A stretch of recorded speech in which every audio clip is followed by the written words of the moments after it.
सभी लोग फूल लेंगे, हाथ जोड़ेंगे, भगवान शंकर का मन में ध्यान करेंगे, अपने इष्ट देवता का ध्यान करेंगे। स्त्री जो है अकेली रहती हैं, उनको अनेक प्रकार हमारे सामाजिक आर्थिक अनेक प्रकार के जो है कष्ट उसके जीवन में आते हैं।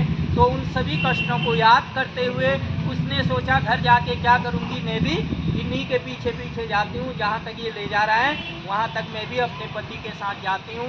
तो इस प्रकार यमराज के दूत के पीछे पीछे वो चली गई। यमराज का दूत प्राण लेकर जा रहा था, लेकिन उसको पीछे से किसी के चलने की आहट सुनाई दे रही थी। तो जब यमराज के दूत ने पीछे मुड़कर देखा तो सावित्री उनके पीछे पीछे जा रही थी। तो यमराज के दूत ने उससे पूछा कि तुम क्यों पीछे आ रही हो, क्योंकि तुम्हारा पीछे आना व्यर्थ है, क्योंकि एक बार जो मृत्यु को प्राप्त हो जाता है फिर उसका पुनर्जन्म नहीं होता है, तुम व्यर्थ मेरे पीछे आ रही हो। तो इस प्रकार समझाया। यम का दूत आगे बढ़ा। कुछ दूर जाने पर देखा सावित्री अभी भी उनके पीछे पीछे जा रही थी। ऐसे चलते चलते बहुत दूर तक पहुंच गया, लेकिन आहट अभी भी पीछे पीछे आ रही थी। तो मुड़कर देखा लास्ट में उसने, क्योंकि यम सबको जो है सबका कार्य निर्धारित किया गया है। तो यमराज के जो दूत हैं उनका कार्य क्या है, जो मृत्यु को प्राप्त हो जाते हैं ऐसे प्राणियों के प्राणों को ले जाना। जीवित जो है व्यक्ति को कभी भी स्वर्गलोक मृत्युलोक नहीं दिखाई देता है। जब मृत्यु हो जाती है तो उसी के द्वारा उनका वह कार्य है। तो वह उसने बोला कि आप मेरे कार्य में विघ्न कर रही हो, सही नहीं कर रही हो, क्योंकि ये तो मृत्यु को प्राप्त हो गया। मेरे को मेरे राजा का आदेश है, इसलिए मैं इसके प्राणों को ले जा रहा हूँ और इनको बचा तो मैं वापस नहीं कर सकता हूँ। तो इस प्रकार उसने बोला।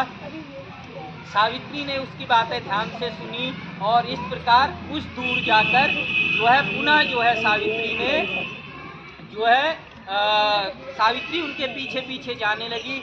यमराज का जो दूत था उसने जो है यमराज के दूतों ने जो है सावित्री से कहा कि हे सावित्री, मैं तुम्हारे पति के प्राणों की तो रक्षा नहीं कर सकता, उसको तो वापस नहीं दे सकता, लेकिन मैं तुम्हारा हित के लिए, अगर तुम्हारी कोई मनोकामना हो, कोई परेशानी हो, कोई वरदान अगर तुम्हें मांगना हो तो मैं तुम्हारा वरदान दे दूंगा, क्योंकि अब प्राण वापस करने की हिम्मत या सामर्थ्य मेरे पास नहीं है, मैं इसके बदले में तुम्हारी सहायता कर दूंगा। तो उसने कहा कि ठीक है, अगर आप मेरी सहायता करना चाहते हैं, मेरे पति के प्राणों के बदले अगर मुझे कुछ मिल सकता है तो सारा जीवन तो सास ससुर के साथ ही गुजारना है, तो सबसे पहले तो ऐसा कर दीजिए कि मेरे सास ससुर की जो आंखों की रोशनी गई है उसको वापस कर दीजिए, ताकि मैं अपना जीवन उनकी सेवा में, वो मुझे देख सके, मैं उनको देख सकूं और हम मिल बांट कर रह सकें, ऐसा वरदान आप मुझे दे दीजिए। तो यम के दूत ने कहा कि ठीक है, जाओ, तुम्हारे सास ससुर की रोशनी वापस आ जाएगी। यम का दूत चले गया, थोड़ी देर और आगे गया था तो सावित्री अभी भी उनके पीछे पीछे थी। यमराज के दूत ने पूछा अब क्यों? तो उसने कहा कि ठीक है, उनकी रोशनी तो वापस मिल जाएगी, लेकिन पालने वाला तो एक ही था, खिलाने वाला यही था, कमाने वाला एक ही था, ये भी आप लेके गए तो हमें कौन कमाएगा, कहाँ से हम खाएंगे, अन्न कहाँ से आएगा, घर कहाँ से आएगा। तो इस प्रकार थोड़ा मेरे को ऐसा वरदान दीजिए कि मुझे अन्न धन जो भी हमारा राज्य आदि लूटा गया है या नष्ट हो गया है वो हमें वापस मिल जाए, ताकि मैं अपने माता पिता, उनका पेट तभी तो भरूंगी जब मेरे पास कोई जरिया होगा, मैं कमाऊंगी, अन्न उगाऊंगी, तो ऐसा कुछ जरिया दीजिए जिससे मैं माता पिता, अपने सास ससुर को जो है आगे पालन करूंगी।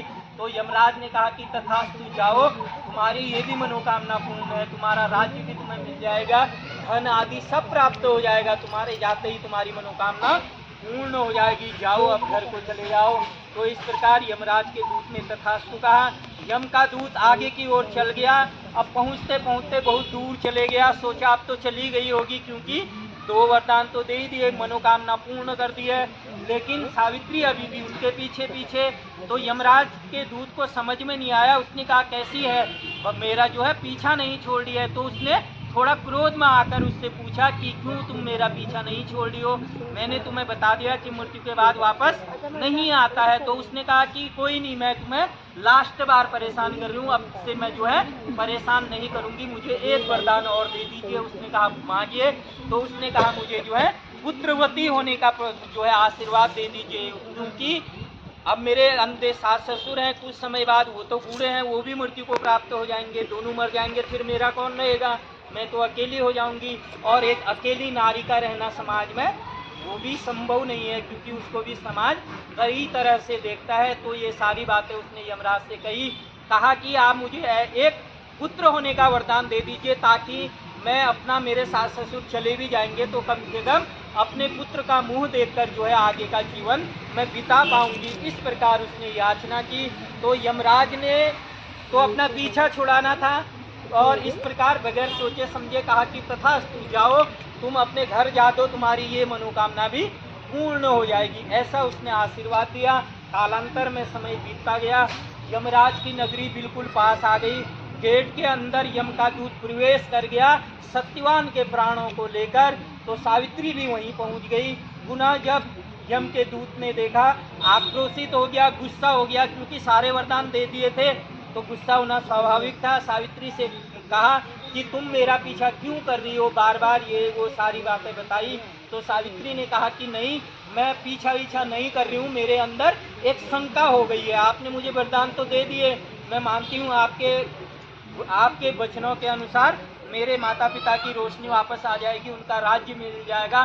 कहा कि तीसरा वरदान थोड़ा इसकी शंका दूर कर दीजिए। कहा कि मैं पुत्रवती कैसे हो पाऊंगी, क्योंकि मेरे पति को तो आप ले गए, उसके प्राण तो आप ले गए, और क्या संसार में आज तक कभी ऐसा हुआ है कि किसी स्त्री अथवा पुरुष के संसर्ग के बिना संतान या किसी का जन्म हुआ हो, ऐसा इतिहास में नहीं हुआ। शादी विवाह इसीलिए किया जाता है ताकि हम उत्तम संतान को जन्म दे सकें, हमारे कुल आगे बढ़ सके, हमारे माता पिता दादा परदादा उनका नाम रोशन कब होता है, जब हमारे कुल की वृद्धि होती है। अगर हमारे कुल में कोई आगे जन्मने वाला नहीं है तो कुल का नाश हो जाएगा। ऐसा उसने कहा कि मेरा तो कुल कैसे चलेगा, कैसे मैं पुत्रवती हो पाऊंगी। तो इस प्रकार जब उसने दिया, यमराज को अपनी गलती का एहसास हुआ। यमराज ने कहा कि हे पुत्री तू बड़ी चालाक निकली। ये सब कैसे हुआ? खाली नहीं हुआ, उसने अपनी बुद्धि का उपयोग किया। उसने ऐसे वरदान बुद्धि विवेक का इस्तेमाल किया, श्रद्धा हृदय का इस्तेमाल किया। ये नहीं कि खाली हवा में मार दिया तीर, ऐसे कुछ प्राप्त नहीं होता है। तो जो भी व्रत धर्म हम कर रहे हैं खाली करने से नहीं होता है, उसमें आपको ज्ञान होना चाहिए। भगवान ने हमें मन दिया है, बुद्धि दी है, कान दिए हैं, आँख दिए हैं, ये सब खाली ये दृश्य देखने के लिए नहीं दिए हैं। यह सब इन चीज़ों का इस्तेमाल करने के लिए, कैसे हम पति की रक्षा करें, कैसे हम अपने संतान को अच्छी शिक्षा मिले, कैसे हमारे माता पिता सास ससुर उनका भला कैसे हुए। तो ये सब बातें जो सोचते हैं उनको जो है वो मृत्यु किया किसी को भी जीत सकते हैं। ऐसा यम के दूत ने सावित्री से कहा कि हे पुत्री तू बड़ी चालाक निकली, तूने आज मुझे धर्म संकट में डाल दिया। क्योंकि अगर अब मना करूं तो कल को मेरी इज्जत नहीं रहेगी, लोग यमराज को मानेंगे ही नहीं, मृत्यु से अभय हो जाएंगे, किसी को मौत का डर नहीं लगेगा।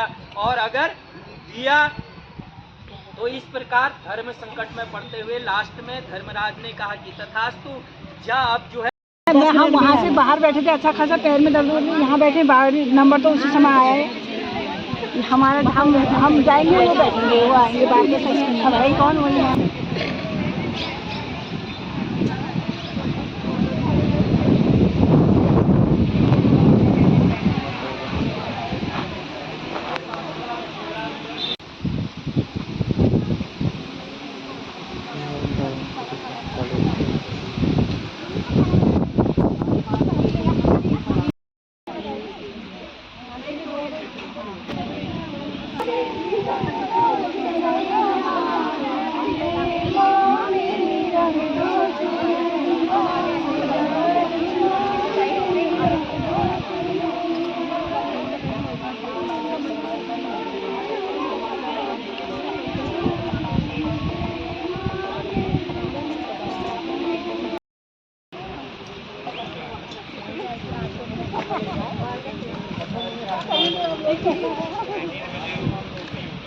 और इतनी ज़्यादा भीड़ थी वहाँ पे, तो मैं भी 5-10 मिनट हो गए मुझे आए हुए। उसके बाद मैंने चेंज वेंज करा, हाथ मुँह धोया, उसके बाद जस्ट अभी बैठी हुई हूँ मैं। वहाँ इतनी ज़्यादा भीड़ थी। सुबह मैं 9 बजे चले गए थे, तो वहाँ पे बातें कर रहे थे लोग, 5 बजे से गए हुए थे वहाँ पे। और इतनी भीड़ थी, लोग जाते रह रहे थे आते रह रहे थे। अभी तक तो लोग आ ही रहे थे।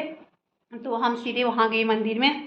तो मुझे ज़्यादा आइडिया नहीं था, मेरा तो ये फर्स्ट व्रत थे, तो मुझे लगा कोई होगा नहीं बताने वाला। तो मैं वहाँ गई तो एक भाभी मिली मुझे, उन्होंने मुझे बता दिया था ऐसा ऐसा करना है। तो मैं गई पंडित जी के पास, वहाँ पे गए थे, सब लोग बैठे थे।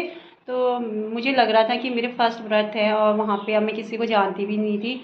तो मुझे लगा अब क्या करते हैं क्या नहीं करते हैं। तो अच्छा हुआ मुझे कोई भाभी मिल गई, तो उन्होंने मुझे सब बताया था। उसके बाद पंडित जी के पास गई वहाँ पे, और फिर कथा सुनाया हमने, उन्होंने सुनाया कथा, क्योंकि इस व्रत में कथा सुननी भी पड़ती है खुद ही, क्योंकि ये मेरा तो फर्स्ट था। अगर फर्स्ट जो व्रत हो तो उसके लिए तो सही है मंदिर जाना, क्योंकि बहुत कुछ सीखने को भी मिल जाता है।